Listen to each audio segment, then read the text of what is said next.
Hola, hola, bienvenidos a una nueva clase virtual de Aprender, el canal número 1 del derecho en el mundo hispano. En esta clase vamos a estudiar el contrato de trabajo. Esta clase forma parte de nuestro curso gratuito de Derecho Laboral. Y si querés tener acceso total a este curso gratuito, solamente tenés que suscribirte a mi canal y seguir este enlace que te dejo acá arriba. Dicho esto, vayamos directamente a la clase de hoy.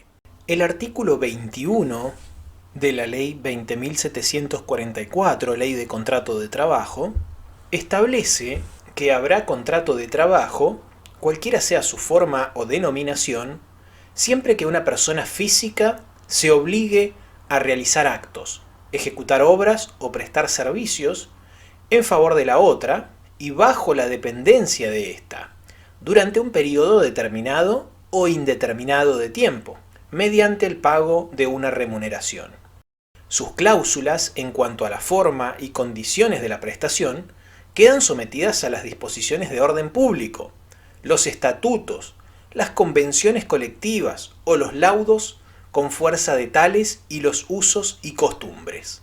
Como pueden apreciar de la lectura de este artículo, podemos inferir claramente que el contrato de trabajo es la esencia del derecho laboral, porque el derecho laboral es una rama autónoma del derecho que se centra fundamentalmente en reglar el contrato de trabajo, a fin de proteger a los trabajadores, y para ello hace que las normas contenidas en la Ley de Contrato de Trabajo adquieran el carácter de orden público, es decir, que son normas imperativas cuya aplicación efectiva se refuerza con un uso exhaustivo del poder de policía del Estado.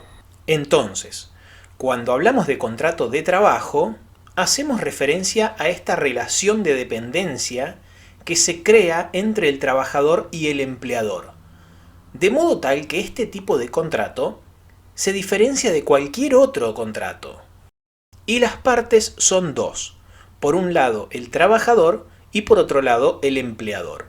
El trabajador es la persona física, es decir, la persona humana, que se obligue o preste servicios en las condiciones previstas en la Ley de Contrato de Trabajo, cualquiera sean las modalidades de la prestación. Por su parte, el empleador es la persona física o conjunto de personas físicas o persona jurídica, tenga o no personalidad jurídica propia, que requiera los servicios de un trabajador.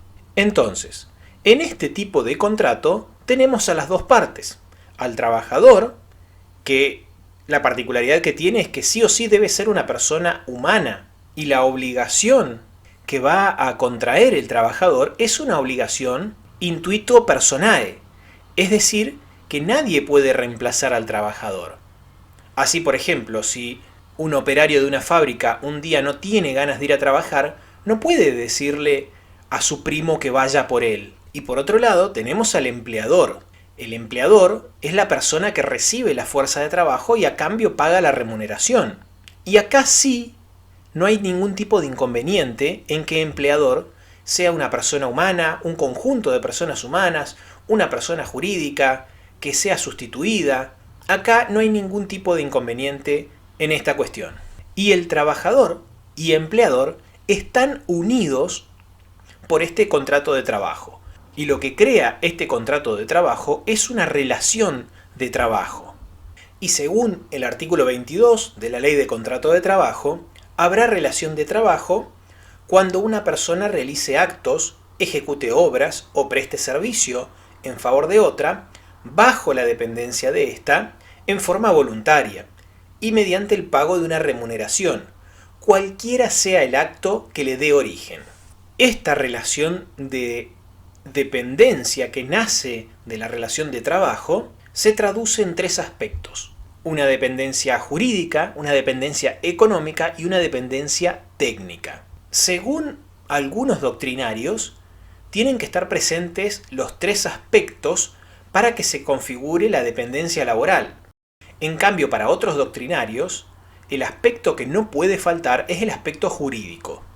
Y en algunos minutos vamos a entender por qué. Pero vamos a detenernos primero en analizar cada uno de estos conceptos. La dependencia jurídica se relaciona con el hecho de que el trabajador obedece las órdenes impartidas por el empleador. Es decir, que el empleador imparte órdenes y el trabajador ejecuta, es decir, obedece, cumple estas órdenes.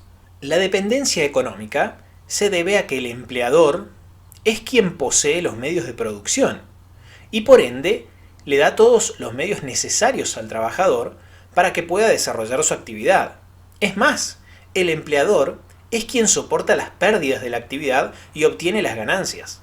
Y la dependencia técnica se relaciona con el hecho de que el empleador le proporciona los conocimientos técnicos al trabajador para que desarrolle su actividad. Esta cuestión es tal vez un poco antigua y tiene su razón de ser a fines del siglo XIX y principios del siglo XX, donde el trabajador, con el surgimiento de las máquinas, actuaba como aprendiz y necesitaba que el empleador le enseñara el oficio. Pero hoy en día, muchas veces son los trabajadores quienes poseen el conocimiento y no los empleadores, y justamente por eso es que se los contrata. Vamos a hablar ahora sobre la presunción de la existencia del contrato de trabajo. El artículo 23 de la Ley de Contrato de Trabajo establece que el hecho de la prestación de servicios hace presumir la existencia de un contrato de trabajo, salvo que, por las circunstancias, las relaciones o causas que lo motiven, se demostrase lo contrario. Esa presunción operará igualmente aun cuando se utilicen figuras no laborales para caracterizar al contrato, y en tanto que por las circunstancias no sea dado calificar de empresario a quien presta el servicio. Y esto es importante porque, a diferencia del trabajo autónomo, que no está protegido por la Ley de Contrato de Trabajo, el trabajo en relación de dependencia otorga ciertos beneficios y protección al trabajador, porque el trabajador que actúa bajo relación de dependencia actúa por cuenta ajena y está sometido al poder de dirección del empleador, a cambio de esta remuneración. Y, considerando este artículo, que habla sobre la presunción de la existencia de contrato de trabajo, siempre que se observe, o mejor dicho, siempre que se pruebe que hay relación de dependencia, se va a poder proteger al trabajador dentro del marco de la Ley de Contrato de Trabajo, sin importar la forma o denominación que ese contrato tenga.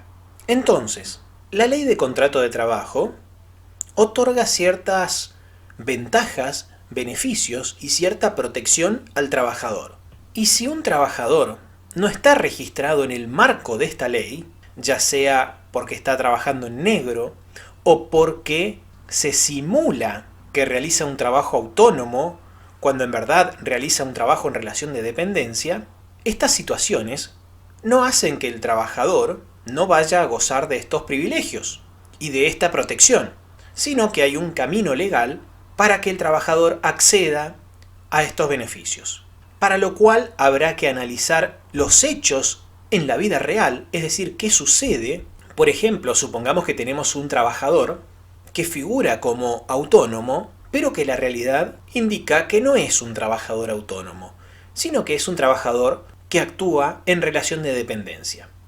Para ello hay que limitarse a ver los hechos. Si este trabajador tiene un horario de ingreso, un horario de salida, tiene una actividad que desarrolla bajo la supervisión de un jefe, tiene compañeros de equipo, todos estos hechos nos van a permitir probar la relación de trabajo y por ende la existencia de un contrato de trabajo.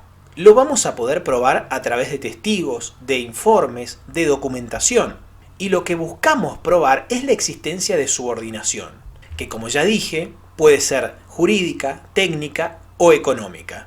Lo importante es probar la dependencia jurídica, porque la dependencia jurídica nos lleva a la existencia de relación de dependencia. Y si hay relación de dependencia, hay relación de trabajo.